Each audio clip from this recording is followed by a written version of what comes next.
ഇത് ഒരു പച്ചയായ ഭാഷയിൽ പറഞ്ഞാൽ വരാൻ പോകുന്ന തെരഞ്ഞെടുപ്പ് മുന്നിൽ കണ്ടുകൊണ്ട് നടത്തുന്ന ഒരു തെരഞ്ഞെടുപ്പ് പ്രചരണ ബഡ്ജറ്റാണ് എന്നാണ് ഇതിനെ വിശേഷിപ്പിക്കാൻ ഞാൻ ആഗ്രഹിക്കുന്നത്. കാരണം നമുക്കറിയാം, നിങ്ങളൊക്കെ മാധ്യമങ്ങളൊക്കെ കുറെ നാളുകളായി നടത്തുന്ന നിരീക്ഷണങ്ങളുടെയൊക്കെ ഫലമായി ഈ ഒരു സർക്കാർ ഒരു പക്ഷേ കമ്മ്യൂണിസ്റ്റ് പാർട്ടിയുടെ കേരളത്തിലെ അവസാന സർക്കാർ ആയിരിക്കും എന്ന കാര്യത്തിൽ വലിയ സംശയമൊന്നും പൊതുസമൂഹത്തിനില്ല. അപ്പോൾ അവരെ സംബന്ധിച്ച് ഏത് പ്രഖ്യാപനം നടത്തുന്നതിനും വലിയ മുതലൊന്നും മുടക്കേണ്ട ആവശ്യമില്ല. കാരണം പ്രഖ്യാപനം നടത്തിയിട്ടങ്ങ് പോയാൽ മതി. വരാൻ പോകുന്ന സർക്കാരിന്റെ തലയിൽ ഇത് ഇരിക്കും എന്ന കാര്യത്തെക്കുറിച്ച് അവരുടെ ഉള്ളിൽ നല്ല ബോധ്യമുണ്ട്. രണ്ടാമത്തെ പ്രധാന വിഷയം, ഇപ്പോൾ ഖജനാവ് കാലിയാണ്. ഇവർ നടത്തിയിരിക്കുന്നു എന്ന് പറയുന്ന താങ്കൾ സൂചിപ്പിച്ചതുപോലെ ആശാ വർക്കർമാരുടെ പ്രതിമാസ വേതനത്തിലുള്ള വർധനവ്, അംഗനവാടി, അതുപോലെ തന്നെ സർക്കാർ ജീവനക്കാർക്കും പെൻഷൻകാർക്കും കൊടുക്കുന്നു എന്ന് പറയുന്നു. അതുപോലെ ക്ഷേമ പെൻഷനൊക്കെ വർദ്ധിപ്പിക്കാതെ തന്നെ കൃത്യമായി കൊടുക്കുമെന്ന് പറയുന്നു. അങ്ങനെ ഒരുപാട് വാഗ്ദാനങ്ങൾ നടത്തുമ്പോഴും നിങ്ങൾ കാണേണ്ട ഒരു കാര്യം, ഇനിയും കഷ്ടിച്ച് 2 മാസം മാത്രമേ ഈ സർക്കാർ അധികാരത്തിലുള്ളൂ. ഇപ്പോൾ സാമ്പത്തിക വർഷത്തിന്റെ അവസാനത്തെ 2 മാസം എന്ന് പറഞ്ഞാൽ സർക്കാർ കഠിനമായി ധനപ്രതിസന്ധിയിൽ ഞെരിപിരി കൊണ്ടുകൊണ്ടിരിക്കുകയാണ്. ഇപ്പോഴും നിങ്ങളൊക്കെ മനസ്സിലാക്കിയിട്ടുണ്ടെന്നാണ് ഞാൻ എന്നെ പോലുള്ള ആൾ വിചാരിക്കുന്നത്. ട്രഷറിയിൽ 10 ലക്ഷം രൂപയിൽ കൂടുതലുള്ള ചെക്കുകൾ പാസാക്കുന്നില്ല. കാരണം സർക്കാരിന്റെ ഖജനാവിൽ പണമില്ലാത്തത് കൊണ്ട് നമ്മളൊക്കെ പലവട്ടം പോലെ ആശുപത്രികളിൽ മരുന്ന് സപ്ലൈ ചെയ്ത ഏജൻസികൾക്ക് കോടിക്കണക്കിന് രൂപയുടെ കുടിശ്ശികയുണ്ട്. അതുപോലെ കോൺട്രാക്ടർമാർക്ക് കോടികളുടെ കുടിശ്ശിക കൊടുക്കാനുണ്ട്. അതുപോലെ പല പദ്ധതി ചെലവ് പൂർണ്ണമായി ചെലവഴിക്കാൻ കഴിയാതെയും കിട്ടേണ്ടതായിട്ടുള്ള തുകകൾ പലതും പിരിച്ചെടുക്കാതെയും കടുത്ത ധനപ്രതിസന്ധിയിലാണ് സർക്കാർ.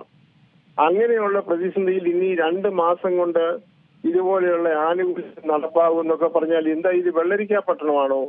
എവിടെ നിന്ന് എടുത്ത് കൊടുക്കും ഇത്?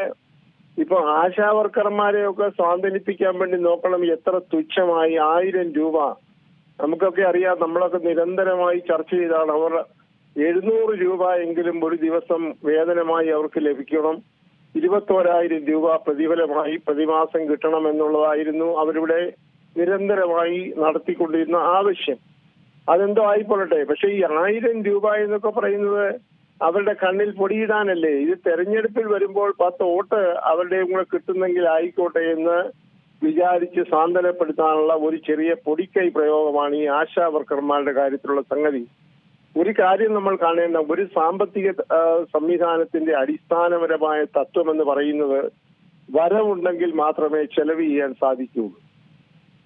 അതില്ല എന്നുണ്ടെങ്കിൽ നമ്മൾ കടം വാങ്ങിച്ച് മുടിയും. ഇപ്പോൾ തന്നെ 1,60,000 കോടി രൂപയുടെ കടത്തിലാണ് കേരള സർക്കാർ. ഇപ്പോൾ ഈ പറയുന്ന പിണറായി സർക്കാർ ഒഴിയാൻ പോകുന്ന കാലത്തെ കേരളത്തിന്റെ ബാധ്യത.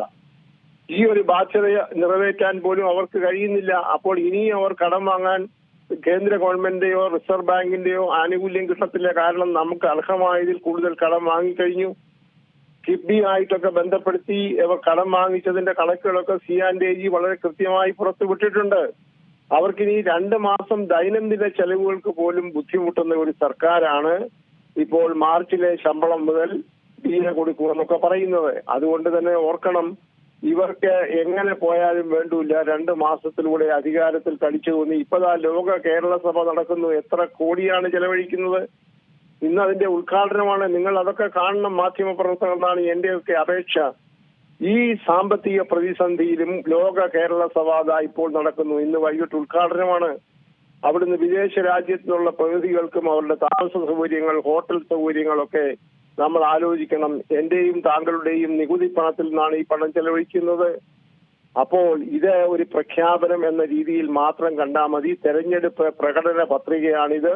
ഇതൊരു ബഡ്ജറ്റ് എന്ന് പറയാൻ പറ്റില്ല. 3 മണിക്കൂറാണ് ധനമന്ത്രി പ്രസംഗിച്ചത്. അതുകൊണ്ട് ഈ വാഗ്ദാനങ്ങൾ പാലിക്കപ്പെട്ടാൽ നല്ലത് തന്നെ. ഇപ്പൊ ശമ്പള കമ്മീഷനെ നിയോഗിക്കുമെന്ന് പറഞ്ഞു. അതിൽ തന്നെ ഒരു വലിയ കെണിയുണ്ട്. അതായത് ശമ്പള കമ്മീഷൻ എങ്ങനെ പോയാലും 2 മാസത്തിനകം റിപ്പോർട്ട് കൊടുക്കാൻ സാധ്യമല്ല. അപ്പൊ ജീവനക്കാരുടെ പ്രീതി പിടിച്ചു പറ്റാൻ വേണ്ടി ഞങ്ങൾ ഇതാ ശമ്പള കമ്മീഷനെ നിയമിച്ചിരിക്കുന്നു എന്ന് പറഞ്ഞ് ഇറങ്ങിപ്പോയി അവരുടെ സഖാക്കളുടെ കുറെ വോട്ട് കിട്ടുമെങ്കിൽ അത് പിടിച്ചെടുക്കാനുള്ള തന്ത്രമാണ്. കാരണം 2 മാസം കൊണ്ട് റിപ്പോർട്ട് കൊടുക്കാതെ എങ്ങനെയാണ് പുതിയ ശമ്പളം നിശ്ചയിച്ച് മുന്നോട്ട് പോകാൻ സാധിക്കുക?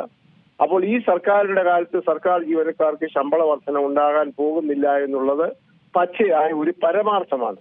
ഇത് നോക്കണം, നമുക്ക് മറ്റ് മേഖലകളിലൊക്കെ ചെലവഴിക്കാനായിട്ട് പണമില്ലാതെ ഈ സൗജന്യങ്ങൾ പ്രഖ്യാപിച്ചാൽ എങ്ങനെ ശരിയാവും? ഞാൻ ഒരു ഉദാഹരണത്തോടെ പറഞ്ഞ് ഞാൻ എന്റെ വാക്ക് ഇവിടെ പൂർത്തിയാക്കാം. അതായത് ഇപ്പോൾ ഇന്നത്തെ പ്രഖ്യാപനത്തിൽ ഞാനൊരു വിദ്യാഭ്യാസ രംഗത്ത് പ്രവർത്തിക്കുന്ന ആളായോണ്ട് ചോദിക്കുകയാണ്, കേരളത്തിലെ ഡിഗ്രി വിദ്യാഭ്യാസം വരെ സൗജന്യമാക്കാൻ പോകുന്നു എന്നൊരു പ്രഖ്യാപനം നടത്തിയിട്ടുണ്ട്.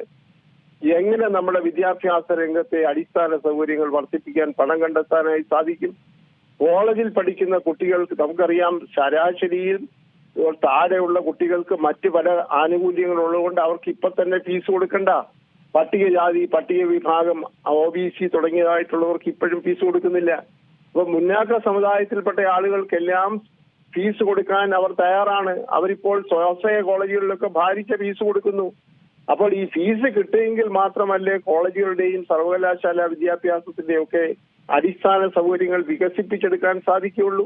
മാന്ത്രിക വടിയൊന്നുമില്ലല്ലോ ഒരു സർക്കാരിന്റെ. അത് LDF സർക്കാരാണെങ്കിലും UDF സർക്കാരാണെങ്കിലും ഒരു ഭാഗത്തു നിന്നും വരുമാനം ഉണ്ടാക്കാനുള്ള വിഭവ സമാഹരണ സാധ്യതകൾ ശാസ്ത്രീയമായി മുന്നിൽ കാണാതെ വെറും കയ്യടി കിട്ടുന്നതിന് വേണ്ടി, 10 വോട്ട് കിട്ടുന്നതിന് വേണ്ടി ചില പ്രസ്താവനകൾ നടത്തി ആളുകളെ ഒരുതരം കബളിപ്പിക്കുന്ന ഒരു ബജറ്റാണ് ഇന്ന് ഇത് പറയുന്നതിൽ എനിക്ക് യാതൊരു മടിയുമില്ല. പ്രഖ്യാപനങ്ങളെല്ലാം നല്ലതാണ്. RRTS റെയിൽവേ 3.5 മണിക്കൂർ കൊണ്ട് തിരുവനന്തപുരത്ത് ചുടുന്ന അപ്പം കാസർഗോഡ് കൊണ്ട് ചൂട് മാറാതെ കൊടുക്കാമെന്ന് പണ്ട് CPM-ന്റെ സംസ്ഥാന സെക്രട്ടറി പറഞ്ഞതുപോലെ അതൊക്കെ ചിലപ്പോൾ നടക്കുമെന്നൊക്കെ സ്വപ്നം കാണാമെന്നല്ലാതെ ഈ 2 മാസത്തെ ഈ ഇടക്കാല സർക്കാർ കെയർ ടേക്കർ ഗവൺമെന്റിന് ഒരു ചുക്കും ഇവിടെ ചെയ്യാൻ കഴിയില്ല എന്നുള്ളതാണ് പച്ചയായ പരമാർത്ഥം.